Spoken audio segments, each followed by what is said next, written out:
National Electrical Code Section 314.23 addresses the support requirements for conduit entering boxes, cabinets, or fittings. The code stipulates that each conduit run entering a box, cabinet, or fitting shall be secured within 3 feet of the enclosure. This requirement ensures that the conduit provides adequate support to the enclosure and prevents strain on the connections. In installations where 2 conduits are independently secured within 3 feet of the enclosure, they can serve as the primary support for the box. The key here is independent securement, meaning each conduit is firmly fastened within that 3-foot distance. Now, let's consider a scenario where a third conduit enters the same enclosure, but it is secured further than 3 feet away.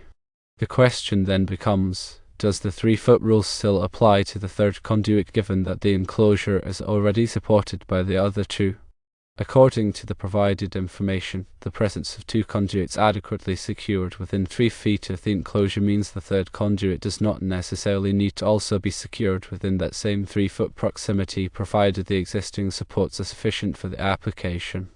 However, there isn't a specific exception explicitly stating that a third conduit can exceed the 3-foot limit simply because 2 others are properly secured. The code primarily focuses on each individual conduit run needing to be secured within 3 feet. This means that unless there's another relevant factor or specific exception within the code, the general rule typically applies to all conduit runs. It's important to note that the absence of a specific exception does not automatically imply a violation. Instead, it is crucial to consider the overall installation and whether the enclosure is adequately supported.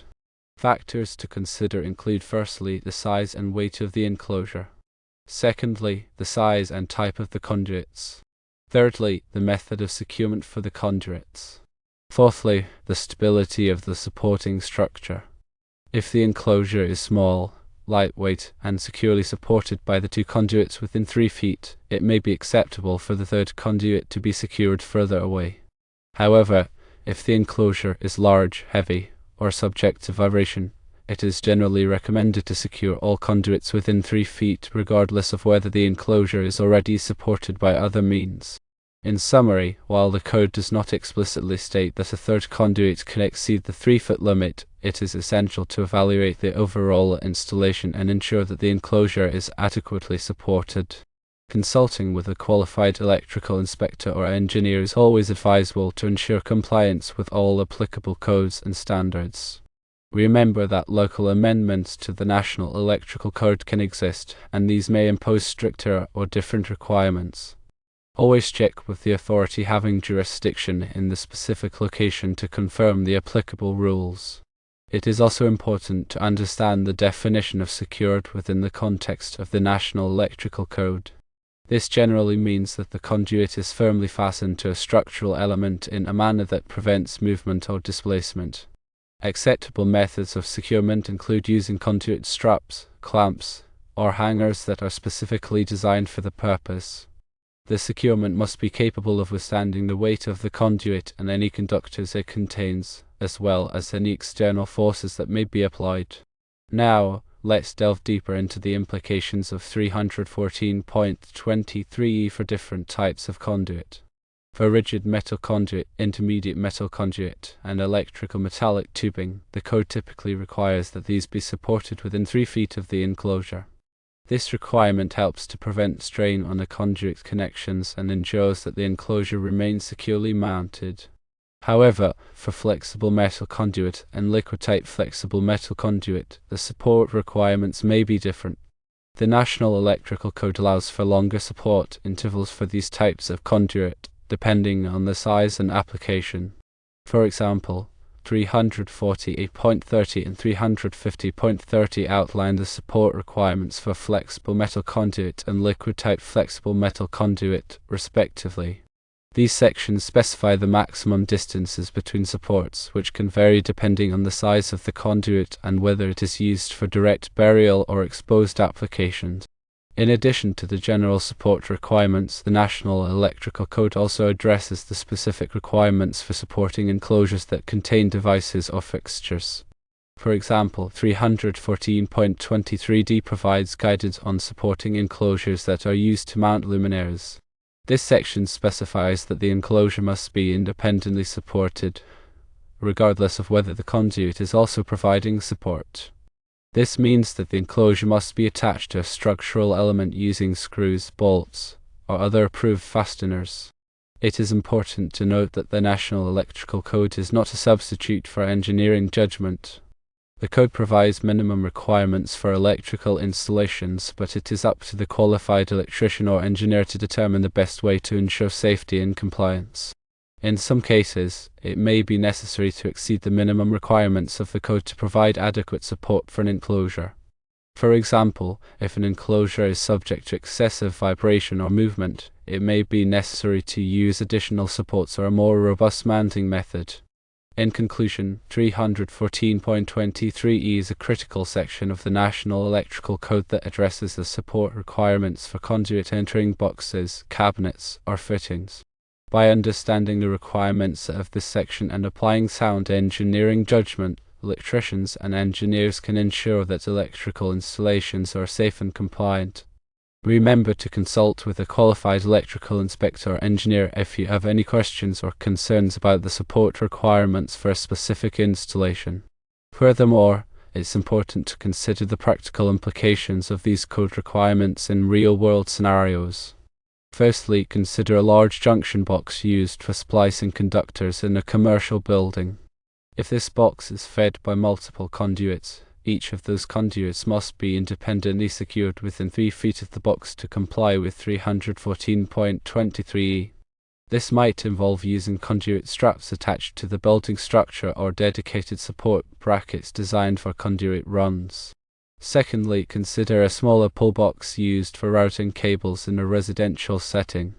Even though this box might be lighter and smaller, the same 3-foot rule applies to any conduit entering it.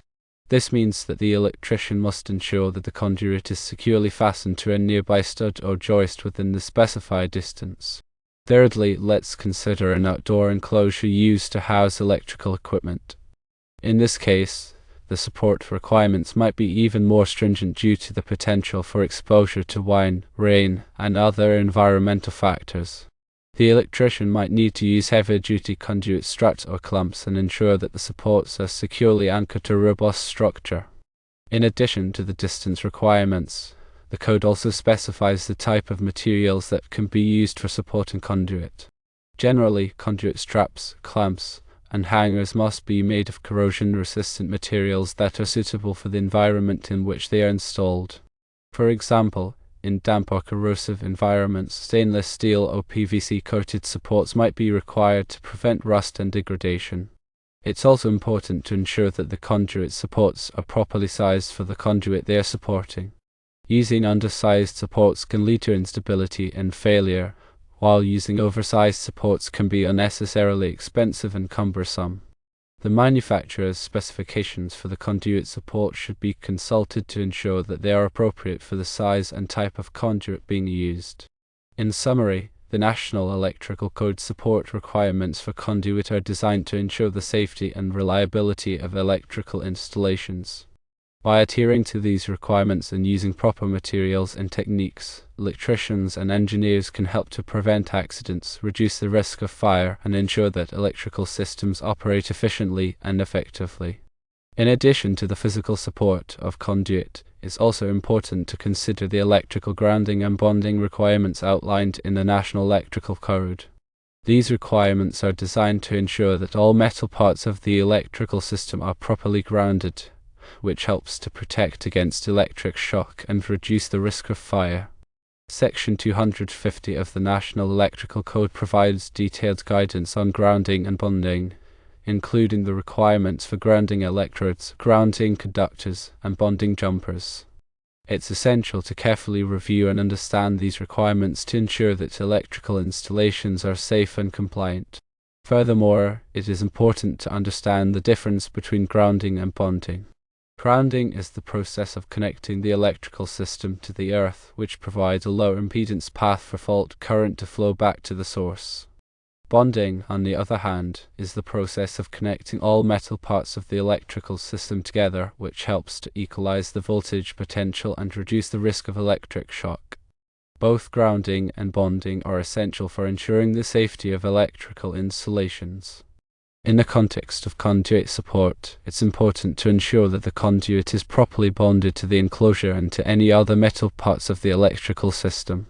This can be accomplished by using bonding bushings, bonding jumpers, or other approved methods. The goal is to create a continuous electrical path between all metal parts, which helps to minimize the risk of electric shock. The National Electrical Code also addresses the requirements for supporting conduit in hazardous locations.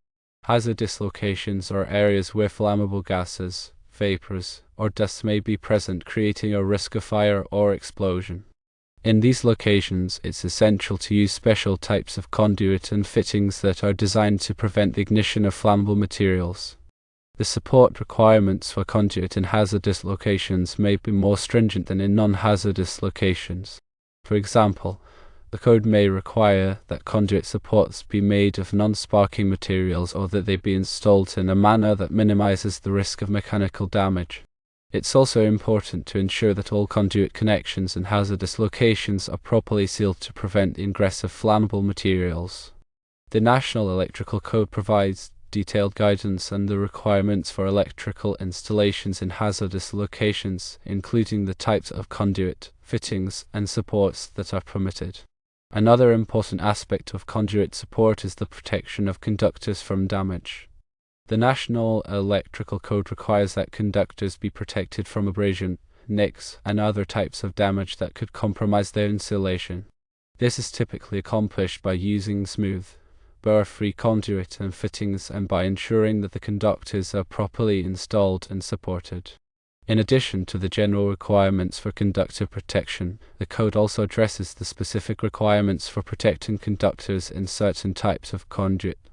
For example, the code may require that conductors in rigid metal conduit be protected by a bushing or fitting at the point where they enter or exit the conduit. This helps to prevent the conductors from being damaged by the sharp edges of the conduit. Ultimately, the goal of conduit support is to ensure the safety, reliability, and longevity of electrical installations. By understanding the requirements of the National Electrical Code and applying sound engineering judgment, electricians and engineers can create electrical systems that are both safe and efficient. Always consult with a qualified electrical inspector or engineer if you have any questions or concerns about the support requirements for a specific installation.